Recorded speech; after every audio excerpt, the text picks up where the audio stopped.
Hello YouTube, Stillborn86 here with another gun-related video. One that I haven't wanted to do, but here I am doing it anyway. So, as you can probably ascertain from the title of the video, this is going to be about Setback, bullet setback, and very controversial topic in my opinion.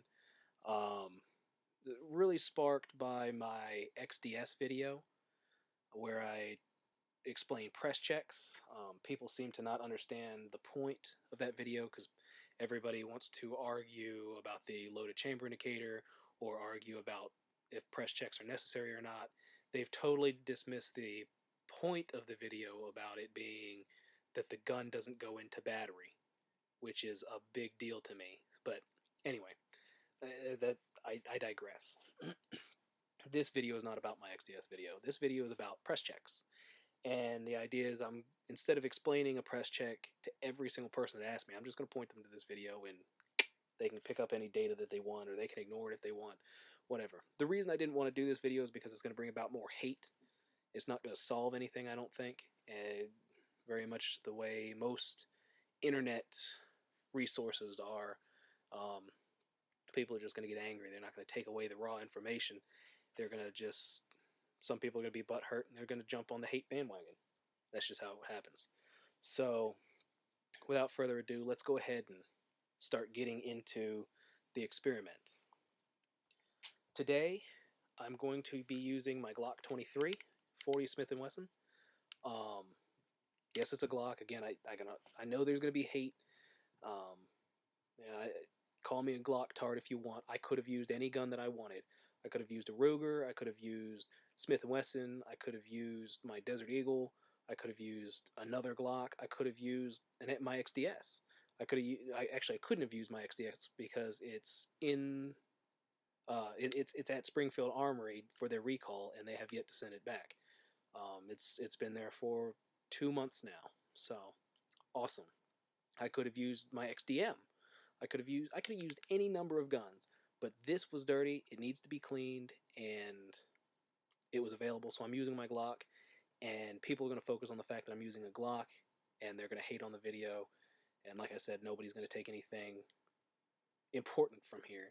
So I've been putting off doing this video for a long time, but here I am, and again, I digress. This is my Glock 23 40 Smith & Wesson. There is no magazine, there's nothing in the chamber. Point it safe direction, pull the trigger, it is safe. I don't really know why I did that because it's not going to be very safe for long, and it's not going to be safe throughout the entirety of this video. So, anyway, one magazine, no bullets. That's the state of this. And then a bullet. 40 Smith & Wesson Winchester white box. 165 grain full metal jacket. I have a couple more in here. Unfired. Just to look over the condition of the bullet. The brass is as close to pristine as you can get from Winchester. The rim is as close as you can get to pristine. The nose of the bullet is as close as you can get to pristine. Note the angle, because the angle is correct. And that's one of the reasons I chose 40 over a 9mm or my 45 XDS. Well, again, I can't use the XDS, but I chose this over a 9mm or 45 because both of those have rounded noses. The flat nose gives me something to accurately measure with a pair of calipers. One thing that I do want you to take note is this space here, this flat area that the tip of the pin is on, between the top of the case and this angle, this sloped part, there's a flat part of the slug that is exposed. It's about a millimeter and a half, 2 millimeters, before it goes into the casing. I do want you to take note of that because that is going to, spoilers, go away very quickly. Okay, now, that being said, this is a pad I'm going to use to tally up how many times I rack my slide, because I'm going to use this pad to record all of my data. Here's all my pertinent information that I've just shared with you. I have a chart here for number of cycles. It's in an interval of 5 cycles. So every 5 cycles, I will be measuring and documenting the overall length of the bullet in inches with these calipers. They're not perfect. They're not the most accurate, but they are zeroed and they are consistent. So consistency is what's key here, I think. So I'm going to use those calipers to measure again every 5 cycles and record. I have starred and marked and starred every 25 cycles, because every 25 cycles I'm going to not only record, but we're going to do a visual inspection of the bullet, just like we just did. Because I think it's important to not only have a set of data recorded, but also a visual on where the bullet is. This data table was something that I had to think about a lot. I've done this a few times. First of all, I didn't know if I wanted to do it in 5 cycle increments, because your usual week is 7 days, and most people say that they only cycle their rounds every morning. They'll wake up, cycle around to make sure it's loaded instead of doing a press check, and then that's what they do. So every 7 days. But 7 didn't work out very well. 5 gives me not only 100 cycles, but it also stops down here at 90. So if you wanted to do a 3-month window, or if you wanted to do a 1-month window, where is it here? There it is, 1 month.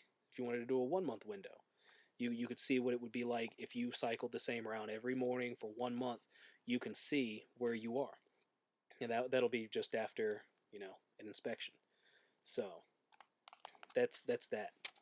Up here, well, if you notice here, I've got the first control measurement marked at A, and I've got the final 100th cycle marked at B, because up here we're going to do a percent change. Now you can look this up on your own, but the equation for percent change is the change in overall measurement. So the change in length, beginning minus last, that'll be the change in length, over the overall measurement, the beginning length, times 100% gives you a percent change. And we are going to figure that out at the very end. And this should answer a lot of people's complaints about, does setback happen? Does setback not happen? If you're not convinced which answer is correct at this stage, at the very end, then I don't know how else it can be shown to you. So at this stage, we should know for certain if setback does or does not happen.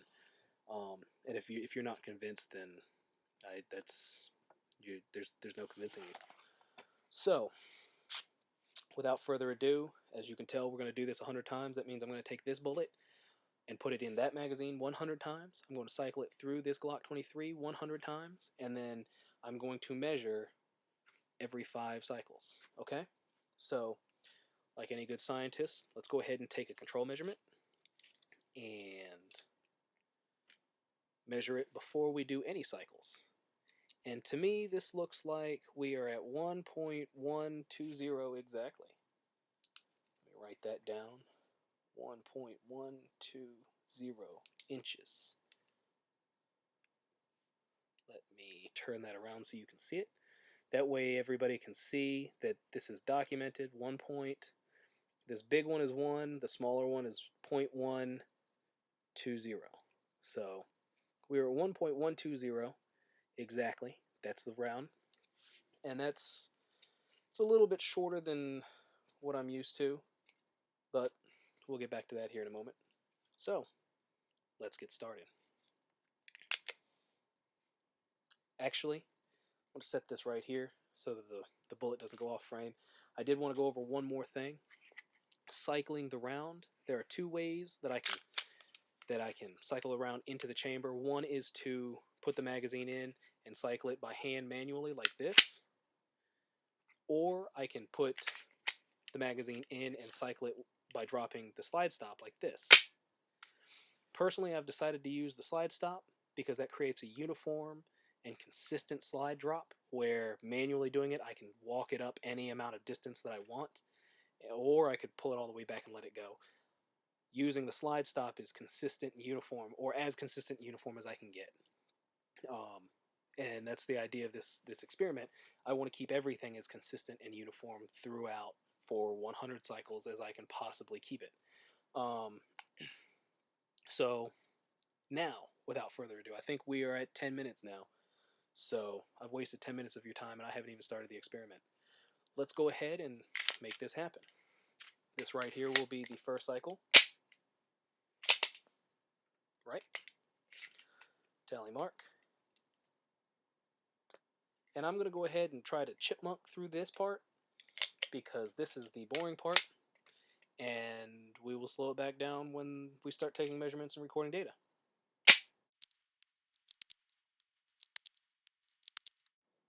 Okay, YouTube. So that completes the set of the first 5 rounds, or the first 5 cycles. That's just shy of 1 week if you cycle every morning 1 time. So again, we started at 1.120 inches. Let's go ahead and take a measurement now. And I'm going to go ahead and write this down.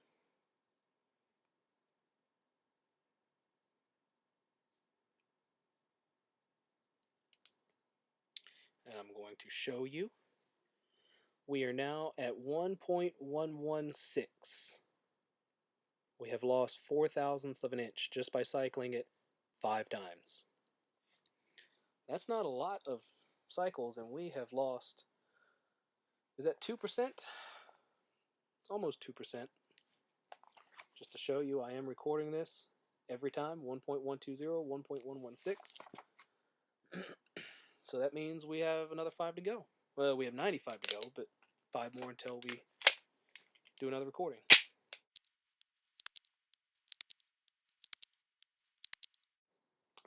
And that completes the second set of 5. So that means it's time for another measurement.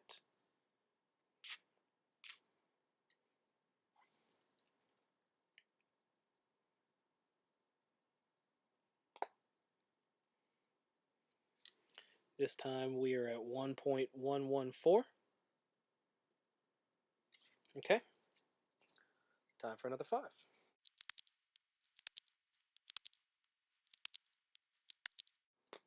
That's another 5. Means it's another measurement.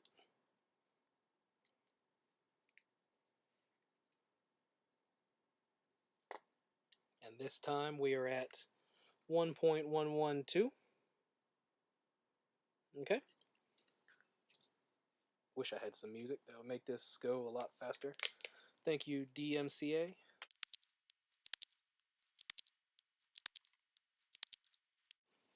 Time for another measurement.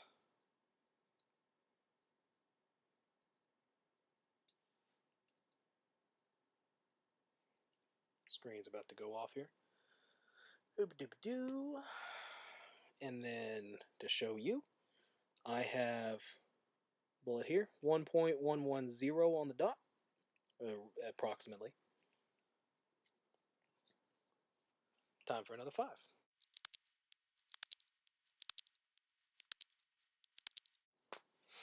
Okay, YouTube, that completes that set of 5, which means 2 things are about to happen. One, I'm going to take a measurement right here.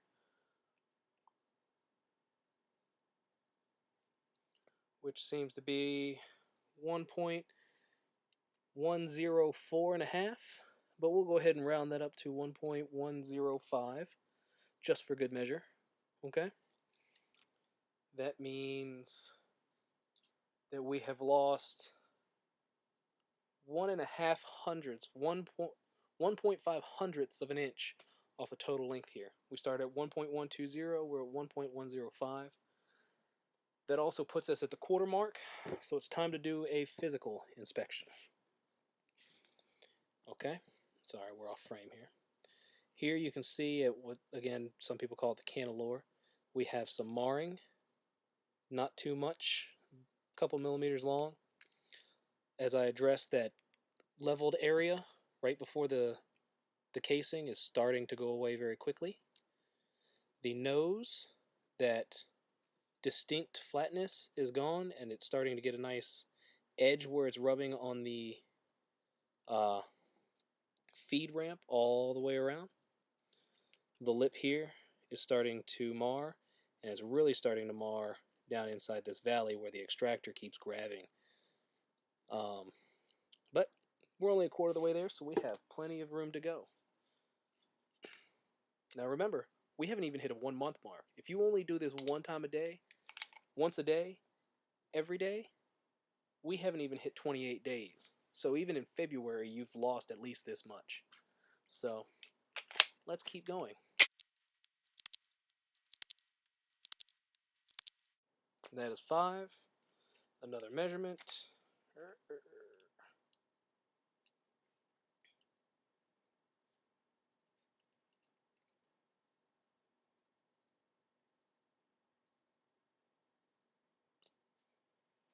And then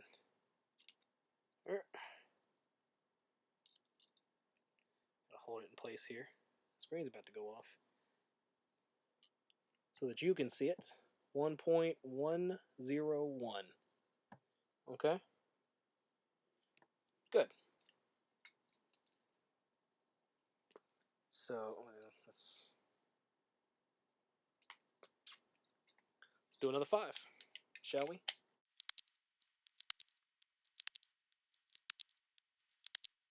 That's 5. Means it's time for a measurement.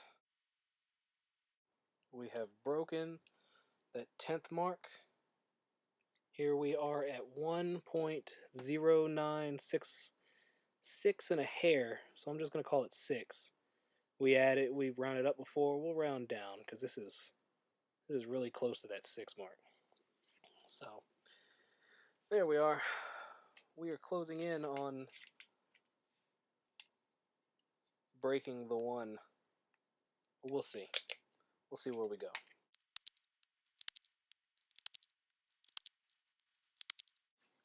That, my friends, is another 5.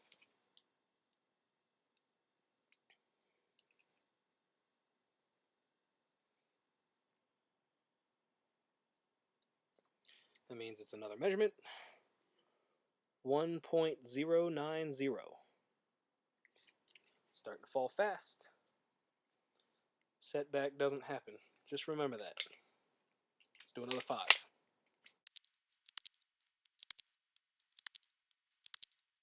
That's another 5. That means it's another measurement.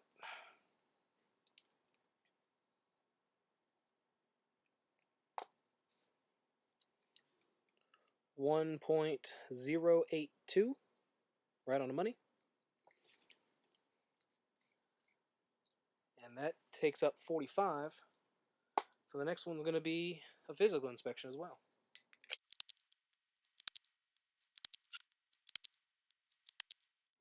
That concludes that 5. So we will begin by taking a measurement, which I'll go ahead and round that up. Wow. Yeah, let's go ahead and just round that up. Why not? Because we have lost enough without rounding up. I have 1.0769 and a half, so let's call that 1.070. How about that? Because we lost 0.012 inches that time, which I believe is the biggest jump so far. That's what it looks like. So 1.070.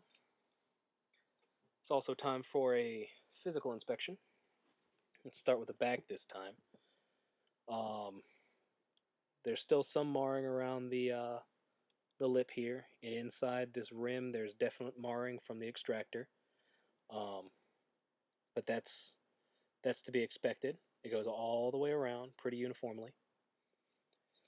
These scratches, the marring right here at the edge of the casing, have become more pronounced. They're more aggressive. They're a little bit longer. The lip here has become more aggressive. There's more of an angle than there was the last time we did an inspection. If you can see that, I don't know if you can tell with the glare or not. And if you look here, you can start seeing some shadow, because that leveled area that happened at the cantilever is now way back here. That's gone. That's completely disappeared. And I'm going to tell you now, I believe that this is going to cause some problems feeding. It's going to stick, and it's not going to feed right, and we'll handle that. Oops, sorry. We'll handle that when we get to it. So we're halfway there. Excuse me. We're halfway there. We have lost a total of 5/100ths of an inch, and we haven't even hit the 2-month mark. If you do this once a day, one time a day, and never do it again, every day, we haven't even hit 2 months. We've lost 5/100ths of an inch. So let's keep going. We're only halfway through.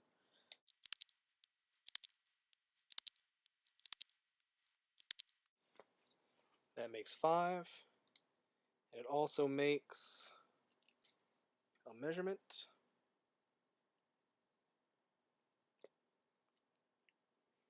Which comes out to be 1.049.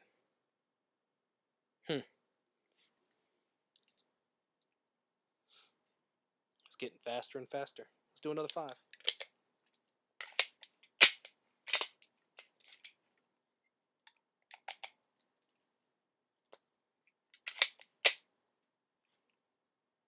There's the problem. There's the problem that I was expecting. The bullet has gone in there at an angle, and the casing has caught the top of the chamber hood right here. And because of that, it's not going to go in. We'll go ahead and star that. We are at 50. We've done 56 successful ones. Between the 56th and the 57th, there's a star, which means it didn't chamber correctly. So let's see if we can pull it out just enough to get it to fall into place. There you go. So that's 57. Let's keep going. Okay, one problem. Now it's time for a measurement. Checking to make sure it's still uniform. Because once it's, from my experience, once it starts going up in there at an angle and stopping and giving us issues, this slug stops being leveled or perpendicular to the rest of the bullet. It starts going in at an angle. So now I've got to start checking for uniformity and rotating the bullet inside the calipers. Looks like we still have uniformity at 1.034. Just to verify, 1.034. Let's do another 5. That puts us at the 2-month mark. 60 days. 60 cycles, 1 cycle a day, that's 2 months, 60 days. So, another 5. And we start off well.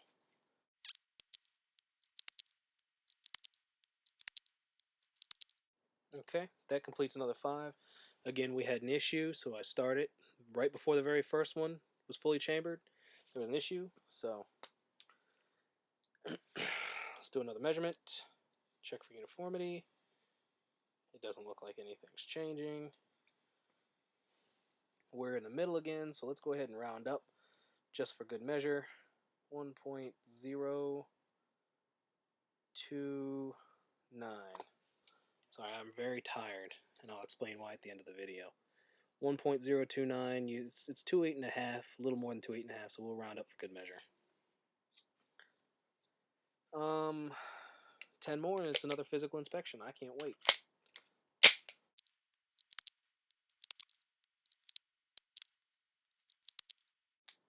Okay, so that completes that. Again, we had another issue between 3 and 4, so I've started, marked it. Time for a measurement.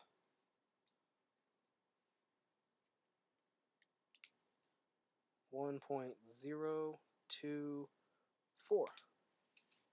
And then, just so we're all on the same page, 1.024.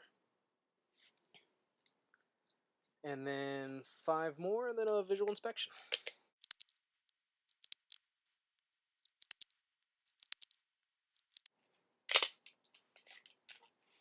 Okay, that completes that set of 5. Before I take any measurements, I do want to state that it's starting to get more and more difficult to extract this from the chamber, and I'll show you why during the visual inspection. That second one it slipped out of my hand because I wasn't expecting it. Checking for uniformity, and we have it. We'll go ahead and round this one down because it's so close. 1.020 right there. So we have our measurement. That's 3/4 of the way there. Time for a visual inspection.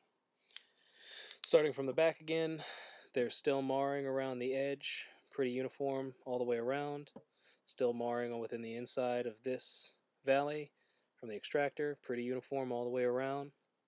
The marring right here at the edge of the casing is super aggressive. It is super torn up. It is really, really bad. And it started to come back, instead of just a couple millimeters, it started to come back to here.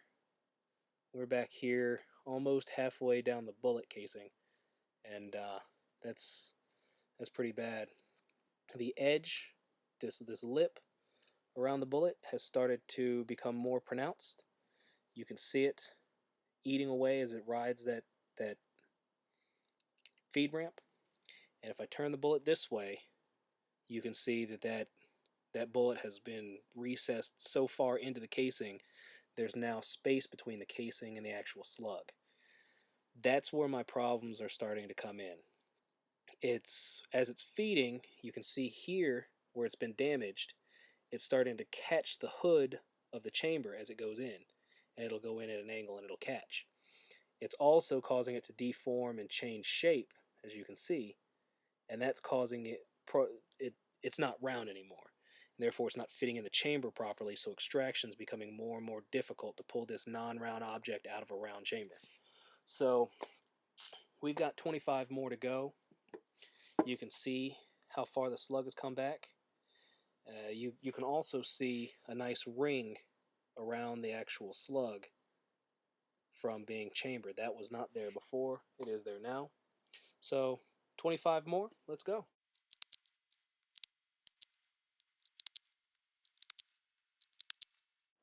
Okay, so it's time for another measurement.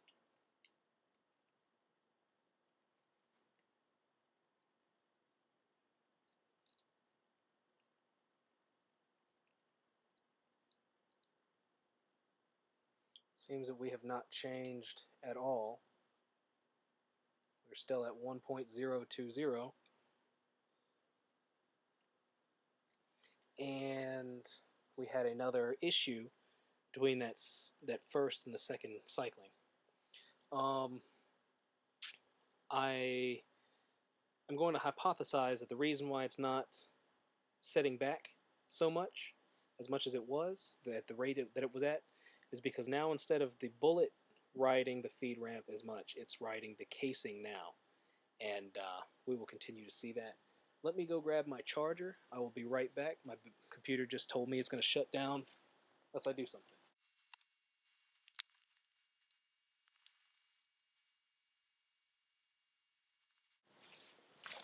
Okay, I'm back. Sorry about that. I didn't mean to keep you waiting. Hopefully I can chipmunk through that without any problems. The bullet was on screen the whole time, I think, so excuse me. There's no tampering there. We didn't change anything. Or I didn't change anything. I'm here all alone. Yay. That's how awesome my life is. So where are we? We just finished 80 cycles. That means we have 20 more to go. Piece of brass here on the bed. That means let's do another 5.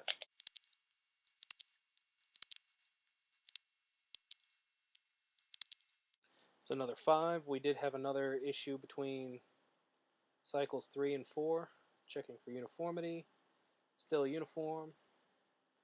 We are at 1.019. Just to show you. So we're still there. 1.019. Time to keep going.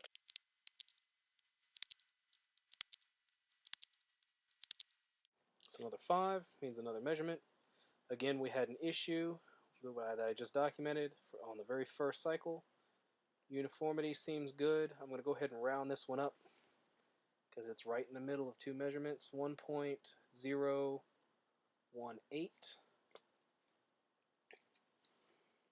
1.018 for everybody to see. Okay, 10 more to go. This right here, actually, let me stop here before we continue. This right here puts us at the 3-month mark. If you don't shoot your bullet after 3 months and you cycle it to check it for a safety check every day, this is where your bullet is. This is what happens. This at 1.018 is where you are. And we'll do some calculations at the end for the 30-day for the 90-day mark, but this is 3 months. I know a lot of people that shoot guns.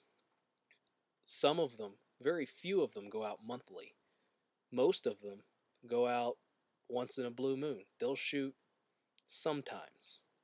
And if you pay attention to yourself, I'm sure you'll be surprised at how rarely you go out and you go shoot. And if you go shooting once every 3 months, to a lot of people, that's very frequent. Most people don't even go out that often. So this is where your bullet is if you chamber it once every day for 3 months. Okay? So let's keep going. We got another 10, so...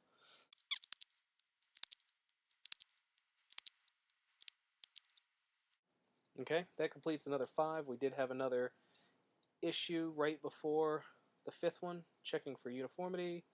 It's uniform 1.017.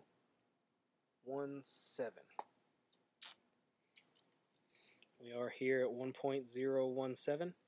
And just so everybody's on the same page, I know I keep saying I'm checking for uniformity. What I'm doing is I'm applying pressure to the bullet. This wheel right here controls where this goes. So most of you should already know what this is. If not, please bear with me. I'm trying to help people who don't. I'm using the wheel to apply pressure, and I'm turning the bullet around in place to make sure that needle doesn't move. If I turn it and it starts adding and subtracting small amounts of distance, maybe 1 or 2 thousandths of an inch, that means that it's not uniform. But because this stays at 1.017, sorry, it's hard to read this backwards on my computer. As long as it stays at 1.017 as I rotate it, then it's uniform. So 5 more.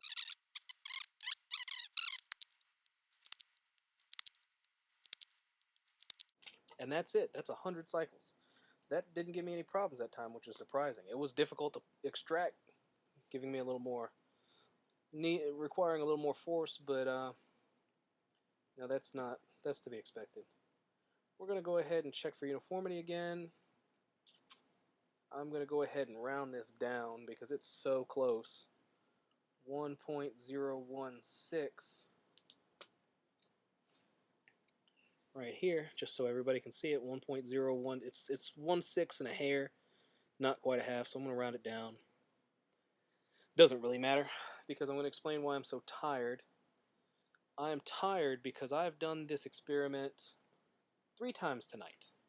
Okay? Actually, let me grab this marker here so that I don't mix things up. I'm going to take this slug, 1.016. I'm going to mark it as number 3. This is experiment number 3. Hooray! I've done this experiment 3 times. Here is experiment number 1. And here is experiment number 2. For everybody that doesn't believe me. Technically I've cycled this gun 300 times tonight. I've recorded them. Here's the recordings for tonight that we just did, all the different measurements for all the different numbers of cycles. And as you can see, this one is number 3. I have number 2 here, which started off about 4 thousandths of an inch bigger, but it ended right at about the same level. Forget this. This right here is where I discovered the bullet was non-uniform, and it went up a little bit.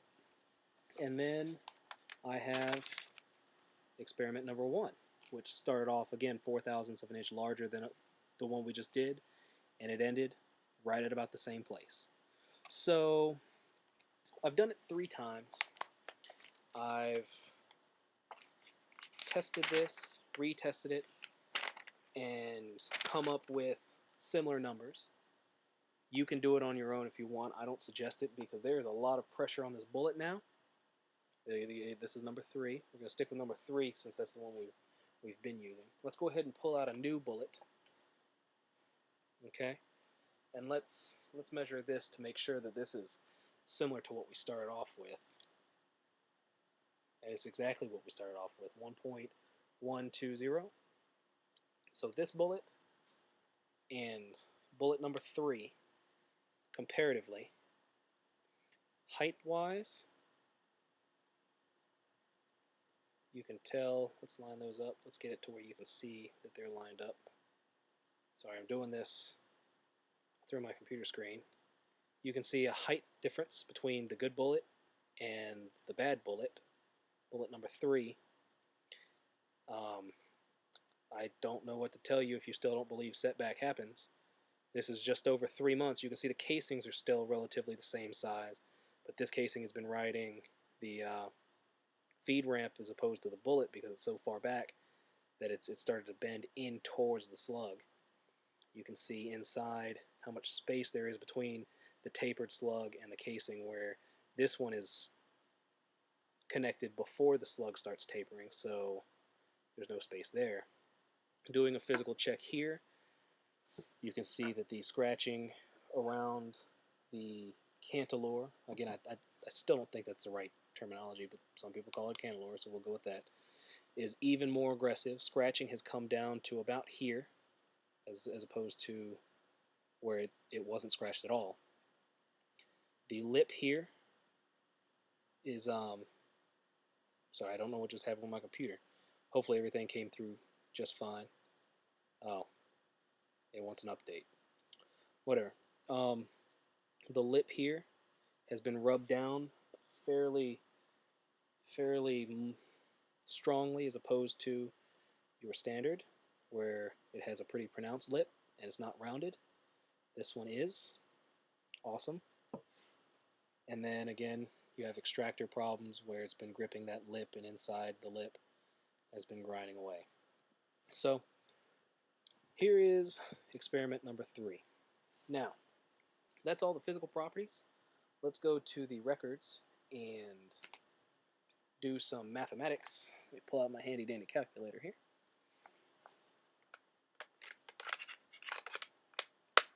Man, I hope I can chipmunk this video. I'm going on an hour now. So let's go here. Percent change is beginning minus end over beginning times the 100%. Let's make sure we've got that correct. We've got 1.120, which is the beginning, minus 1.016 all over 1.120 times 100. So what we get here is 9.285. So we're at 9.3%. Let's go ahead and write that down. Overall shortening is 9.3%. We've almost lost 10% of the overall length on that bullet. And if you look at it, that's close. That's fair. About 10%. 1/10 of the overall length. That's pretty good for just over 3 months. 3 months is 90. If you want to do the 3-month mark, let's do that. That gives you 9.1. 9.1%. So you've still lost 9% of your overall length within 3 months. If you don't shoot that bullet in 3 months, you've lost 9% of your overall length. So yeah, and that's pretty standard. That's experiment number 3. That's 9.3%. Number 2, I did it. I got 9.5%. And then experiment number 1, I didn't do that. I can. That's 9.4%. Go ahead and write that one down. 9.4%. Just to have it. So yeah, those are my 3 experiments. They all come out to roughly the same size. You can see here that they're all roughly the same size, and they're all about a tenth of the 10% shorter than the stock. Let's move them all closer together so you can tell. Line them up, and that's 1, 2, and 3, and then a regular one. So I'm really tired of people telling me setback doesn't happen, that setback doesn't occur. In the first week, let's say the first 10 days, week and a half, you lost 6/1000ths of an inch, which is about 2% of your overall length, if I do the math in my head correctly. Sorry, bugging here. You've lost about 2% of your overall length within the first week and a half. So, yeah, that's a thing. That's a thing. I'll show you the records one more time. You can pause the video, take them yourself, make sure they match up with what I did. You know, make sure I didn't cheat. Do all the math you want. But yeah. So there's that. Going over the gun one more time. It's a stock Glock 23, factory recoil spring assembly (RSA). It's got just over 1,000 rounds through it, so it is broken in, but it's not a softer or harder recoil spring assembly. It's not upgraded. It's not changed. This is what comes from the factory. Pretty standard. I would have used my XDS tonight, but again, that's at the shop. Springfield still has it. They have not given it back to me, and there is no ETA on when I will be getting that back. So I would have done it because most of my gripe comes from my Springfield XDS video, but tough.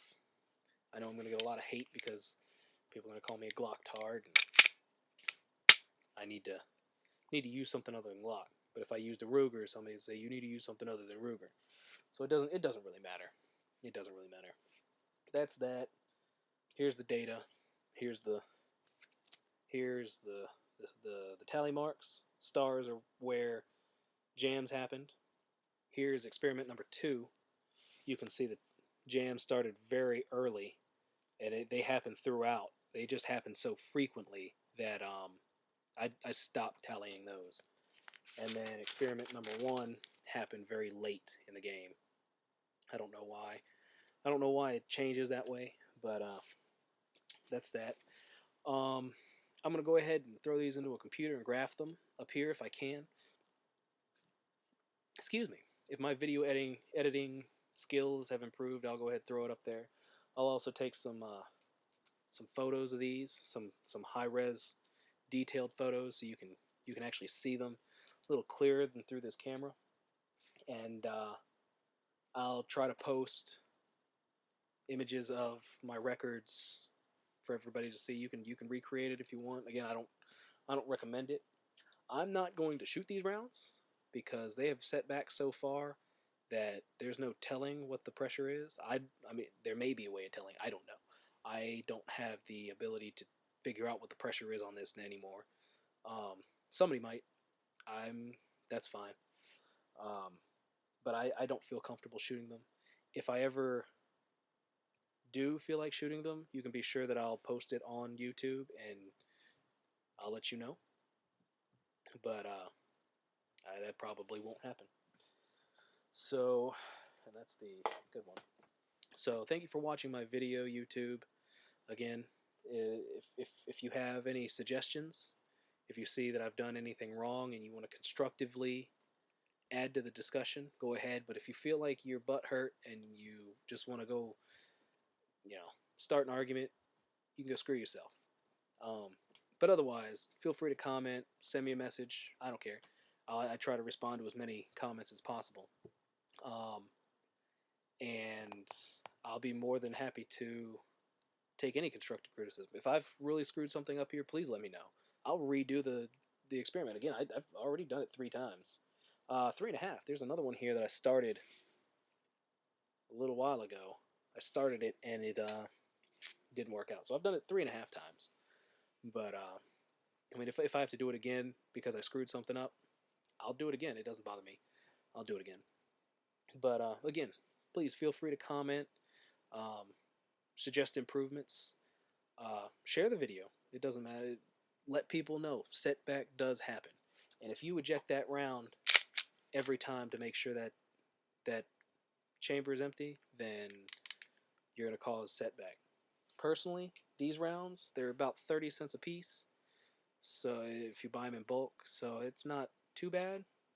My self-defense rounds, on the other hand, I'm going to show you what I carry. I carry the Winchester PDX-1 bonded hollow point. When I bought these, they were about $1.50, $1.25, something like that, a piece. So I'm going to do my best not to set these back. As few times as I've run this one through, you can see the marring start to happen right around the lip of the casing here. There's some marring here in the back. When this starts to go bad, I will shoot this. It's not like I'm avoiding shooting it. I will shoot this when it gets bad enough. Way before it gets to this point. But I will shoot this, and I collect data from these just as much. I probably collect more data from these, but that's a video for another time. But yeah, so I try not to set those back. So when those go in a chamber, I do a press check. Push it back just a little bit. Look in the window. You can see the silver brass. There's a round in there and it's ready to go. And then I holster the weapon. There's no reason to take that round completely out. There's no reason to damage the round. There's no reason to cause yourself more danger, because a round that's set back that far is dangerous, from what I understand. Again, I don't reload. I don't know the differences in pressures, but I assume that when it's set back 10%, there's more pressure here than it's supposed to, and that's when you get a kaboom. So thank you for watching my video, YouTube. I hope you enjoyed it. Again, this is Stillborn 86 at about an hour, so I'm going to try to edit this and chipmunk most of the boring stuff. Thank you for watching again. I hope you have a nice day.